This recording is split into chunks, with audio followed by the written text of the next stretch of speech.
obviously not the outcome we were looking for. You're telling me you guys dug yourself out of holes almost this entire series. Was it just we fucking dug ourselves a fucking dug ourselves fucking straight to hell, hockey. Fucking at the fucking demons up our fucking asses, laughing at us. Disappointing. Fought back to get it to 2-2, and then they got that goal there, and you're trying to play catch up again. Yeah, maybe one too many. Oh my fucking teeth lost. I see Hawks lose. My Hawks lose. My soccer team lose. And now my Cubs need to win the World Series. We're kind of worried about what we were going to do in here, and no matter who we were playing, we thought we had a good chance to win. So it's just a disappointing, weird feeling right now. Luke Stuckmeyer in the scrum there. He'll make his way around the room.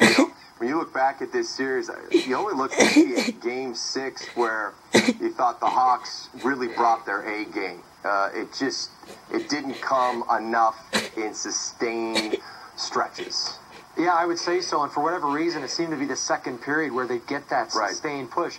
And it was no different tonight. I think the shots were 13-12, which looked a lot closer than it was. But Chicago, real good push in that second period. And it was really that third line. It was probably the best line throughout the night when it was together, Ladd, Kruger, and Hossa, that was making things happen. And, I think Kaner probably put it best when he said you get down 1-0 early, you put yourself behind an 8-ball, you fight back to tie the game and then lose it in the third period. I don't think it's sunk in yet.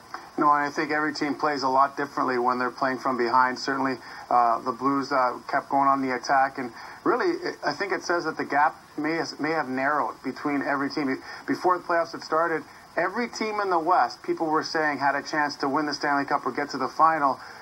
Maybe perhaps except for Minnesota. Every other team pretty much has a chance.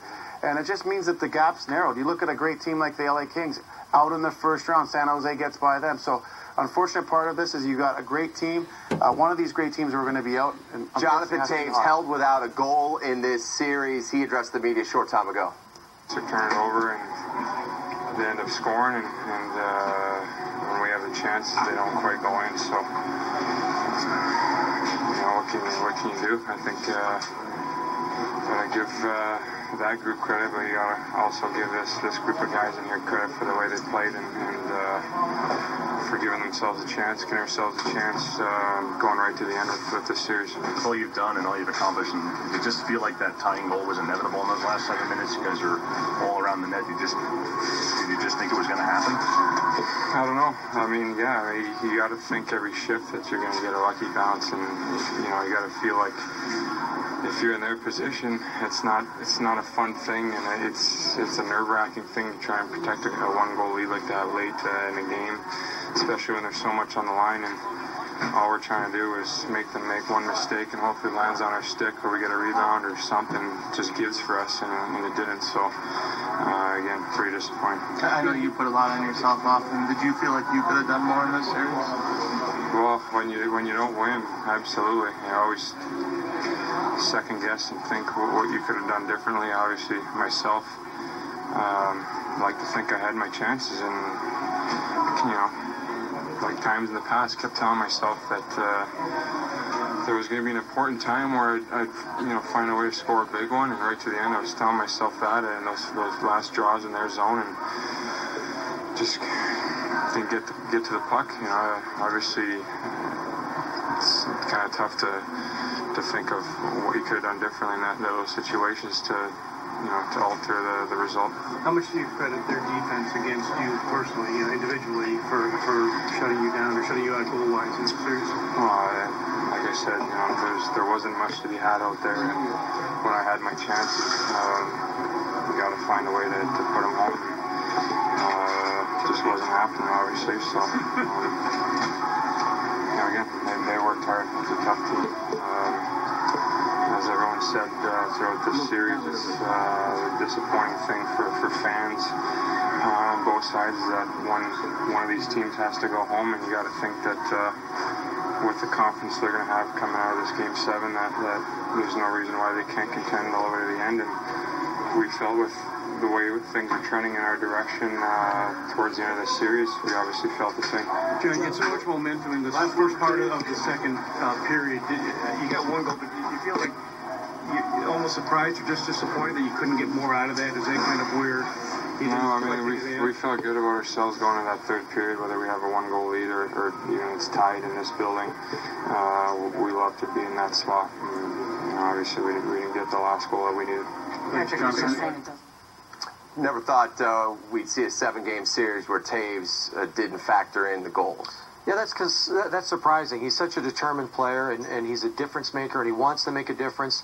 And he was doing it in subtle ways, whether it was in the face-off circle, getting assists. But, yeah, you'd like to see the captain score. It certainly would have meant a lot tonight, and we're certainly not hanging this loss on him. But I'm sure, like anyone, he thought he could probably bring a little bit more. And to a man in that dressing room, I think everyone would say the same thing. Well, he's a proud guy, and for me, he's the reason, one of the main reasons why keeping things together when they're down 3-1 and be able to even force a Game 7 is his presence in that locker room and what he brings on a nightly basis. As you mentioned, Steve, all the intangible, all the little things that he does on a daily basis. And so, obviously, he's disappointed, puts a lot of pressure on himself, certainly not happy to go out in the first round. But as he said, gentlemanly like, give credit to the Blues for how well they played and checked him. Go ahead. I was just going to say, their D in particular, and it wasn't just Jonathan Toews, Patrick Kane, they really threw a blanket on those guys. And I'll mention Pietrangelo and Jay Bouwmeester, maybe getting away with a little extra, but you do in the playoffs. But they're all arms, a lot of sticks, not big hits, but they were just smothering those guys whenever they are on the ice. And for Kaner, it was like they were double teaming him every time he got the biscuit. Taves and Kane did pick up an assist on Andrew Shaw's goal, the equalizer, in that second period to make it 2-2. We went to the third period, 8.5 minutes into the final stanza. It's Eric Gustafsson with a turnover, which was the theme from the Hawks D-men. Stastny to Fabry. And then Troy Brouwer goes off the post, gathers his own rebound, and scores his first of the series. Well, what happens when you turn a puck over the neutral ice area? Everyone's heading north. Now the other team's coming south. Now you're running around. And watch the puck rotation by St. Louis. And maybe Corey overslides a little bit. I'll tell you what. He missed it a couple of times. Brouwer missed the first one. He missed the second one. If somebody had been able to get back just a little quicker, if Corey maybe doesn't overslide, he stops that puck, and that was the series-winning goal. Jammer, we thought we saw the equalizer for Brent Seabrook with about 4 minutes to go in this game. He tees one up. It goes post to post, and Panik is on the doorstep. Yeah, a real great shot here. Great retrieval by Shaw to get that to Seabrook. Watch as this puck hits the left post, over through the crease, over to the right post, and Panik can see it. He tries his best to get his stick over there. Elliott recognizes that and blocks him with his gloved hand, and Pietrangelo clears the puck as well. Coming up, we'll hear from Joel Quenneville after his team exits.